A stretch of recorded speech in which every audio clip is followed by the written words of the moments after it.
Ẹ kú dédé àsìkò yìí ní gbogbo ibi tí ẹ ti ń gbọ́ mi nílé lóko tàbí lẹ́yìn òde. Ẹ jẹ́ kí a gbàdúrà. Bàbá wa àti Ọlọ́run wa, a dúpẹ́ fún àánú àti ojúrere tí a rí gbà. A dúpẹ́ tí ẹ mú wa rí ọjọ́bọ̀ mìíràn nínú oṣù ìkẹjọ. A dúpẹ́ ọ̀pọ̀ òjò rọ̀ ilẹ̀ fi mọ ẹ̀fẹ̀ àánú pa wọ́n mọ́ ẹ̀fẹ̀ àánú dá wa sí ògo ní fún orúkọ yín. A dúpẹ́ àánú yín bí iyanrìn bí etí òkun àti oore yín tí ó pọ̀ jàǹbùtúrẹrẹ nínú ayé wa. Ògo ní fún orúkọ yín Ọlọ́run. A dúpẹ́ nítorí pé ẹ̀yin ni orísun ọrọ̀ wa, ẹ̀yin ni ẹ ń sọ wá di ọlọ́rọ̀. Ògo ní fún orúkọ mímọ́ yín o. Ọ̀rọ̀ náà tí a gbọ́ lẹ́ni kó ṣayé àti ọkàn wa ní rere o. Kí a sì mọ̀ wípé ẹ̀yin gangan ni ẹ ní dúdú sí ọ̀rọ̀ wa, kí a sì máa fi ọ̀rọ̀ wa mọ̀ yín ní gbogbo ìgbà ní ọjọ́ ayé wa. Nítorí tí a gbàdúrà lórúkọ Jésù Kristi Olúwa wa. Àmín àmín orúkọ Jésù. Ìwé ọ̀run ṣíṣí tí a ti ọwọ́ olùṣọ́ àgùntàn Enoch Adeboye kọ.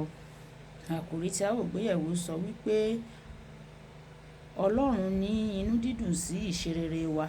Ọlọ́run ní inú dídùn sí ìṣerere wa. Èní ọjọ́bọ̀ ọjọ́ kẹrìnlélógún oṣù kẹjọ. Èní ọjọ́bọ̀ ọjọ́ kẹrìnlélógún oṣù kẹjọ.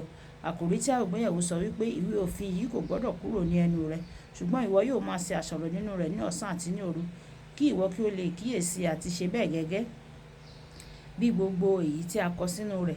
Nítorí nígbà náà ni ìwọ yóò ṣe ọ̀nà rẹ ní rere, nígbà náà ni yóò sì dára fún ọ. Ìwé Jóṣúà orí kìíní ẹsẹ̀ ìkẹjọ. Ìwé Jóṣúà orí ìkíní ẹsẹ̀ ìkẹjọ. Nígbà tí a mọ bíbélì kíkà wa nínú ìwé Lúùkù orí ìkẹtàlá ẹsẹ̀ ìkẹfà dé ìkẹsàn. Ìwé Lúùkù orí ìkẹtàlá ẹsẹ̀ ìkẹfà dé ìkẹsàn tí ó kà báyìí pé ó pa òwe wọ̀nyí fún wọn. Ọkùnrin kan ní igi ọ̀pọ̀tọ́ kan tí a gbìn sí ọgbà àjàrà rẹ̀. Ó sì débẹ̀, ó ń wá èso lórí rẹ̀, kò sì rí nǹkan. Ó sì wí fún olùṣọ́gbà rẹ̀ pé, "Sáà wò, láti ọdún mẹ́ta ni èmi ti ń wá wo èso lórí igi ọ̀pọ̀tọ́ yìí, èmi kò sì rí nǹkan. Ké lulẹ̀, èéṣe tí ó fi ń gbilẹ̀ lásán pẹ̀lú?" Ó sì dáhùn, ó sì wí fún pé, "Olúwa, jọ̀wọ́ rẹ ní ọdún yìí pẹ̀lú, títí èmi yóò fi tu ilẹ̀ ìdí rẹ̀ yíká, tí èmi yóò sì bu ilẹ̀ dú sí. Bí ó bá sì so èso gẹ́gẹ́, bí kò bá sì so, ǹjẹ́ lẹ́yìn èyí náà ni kí ìwọ kí o ké lulẹ̀." Kí Olúwa kó bùkún kíkà àti gbígbọ́ ọ̀rọ̀ rẹ̀. Ọlọ́run kò ní ké wa lulẹ̀ ní orúkọ Jésù. Wàyí ẹ tẹ́tí bẹ̀rẹ̀ jẹ́ láti gbọ́ ohun tí olùṣọ́ àgùntàn Enoch Adeboye ní fún wa ní èní ọjọ́bọ̀. Ẹ̀kọ́ àkọ́kọ́ tí mo fẹ́ kí o kọ́ nínú ìwé kíkà tòní ni pé Ọlọ́run ní inú dídùn sí ìṣerere wa. Ìdí nìyí tí ó fi fún wa ní àwọn òfin rẹ̀. Ìwé orin Dáfídì orí kìíní ẹsẹ̀ ìkíní dé ìkẹta wípé, "Ìbùkún ni fún ọkùnrin náà tí kò rìn ní ọ̀nà àwọn ènìyàn búburú, tí kò dúró ní ọ̀nà àwọn ẹlẹ́ṣẹ̀, tí kò sì jókòó ní ibùjókòó àwọn ẹlẹ́gàn, ṣùgbọ́n dídùn inú rẹ̀ ó wà nínú òfin Olúwa, àti nínú òfin rẹ̀ ni ó ń ṣe àṣàrò lé ní ọ̀sán àti ní òru. Yóò sì dàbí igi tí a gbìn sí ipa etí odò, tí ń so èso rẹ̀ jáde ní àkókò rẹ̀. Ewé rẹ̀ kì yóò sì rẹ̀, àti ohunkóhun tí ó ń ṣe ni yóò máa ṣe déédéé."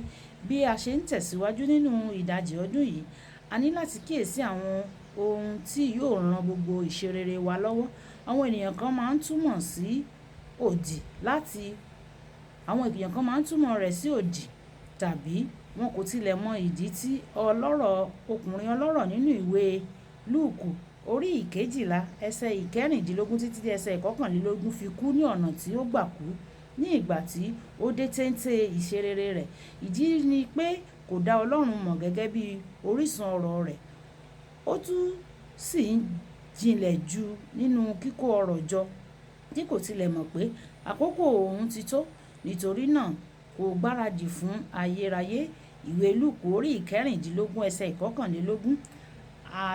Àṣìṣe rẹ̀ kọ́ ni pé ó di ọlọ́rọ̀ o, nítorí Ọlọ́run tilẹ̀ ní ìfẹ́ sí ìṣerere àwọn ọmọ rẹ̀.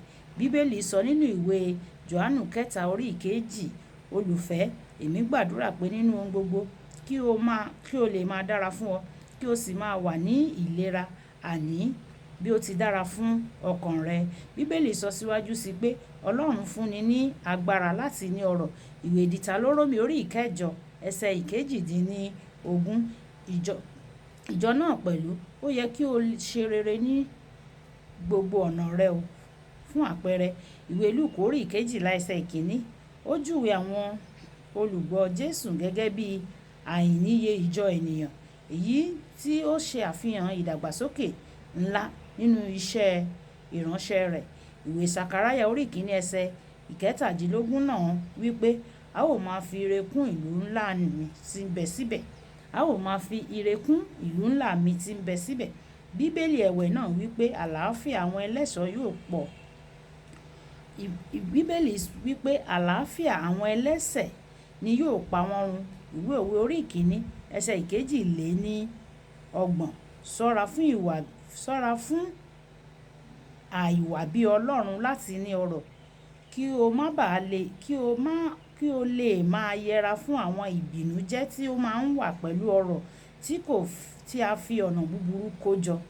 Ṣọ́ra fún àìwà bí Ọlọ́run láti ní ọrọ̀ kí o sì máa yẹra fún àwọn ọ̀nà búburú, àwọn ọ̀nà ìbìnújẹ́ tí ó wà nínú kíkó ọrọ̀ jọ ní ọ̀nà búburú. Ìwé Tímótì kìíní orí ìkẹfà ẹsẹ̀ ìkẹfà títí dé ẹsẹ̀ ìkẹwàá. Kókó àdúrà: bàbá, lò mí láti fi hàn gbogbo àgbáyé pátá pé o ní ìfẹ́ sí ìṣerere àwọn ọmọ rẹ. Olúwa yóò lo gbogbo wa láti fi hàn gbogbo àgbáyé pátá wípé òun ní inú dídùn àti ìfẹ́ sí ìṣerere àwọn ọmọ rẹ̀. Olúwabùkọ́lá aya kò ní ó karùn-ún ṣíṣe ti èní nígbà tí a máa pàdé ní ọ̀la. Ó dàbọ̀. Ìpàdé wa bí oyin.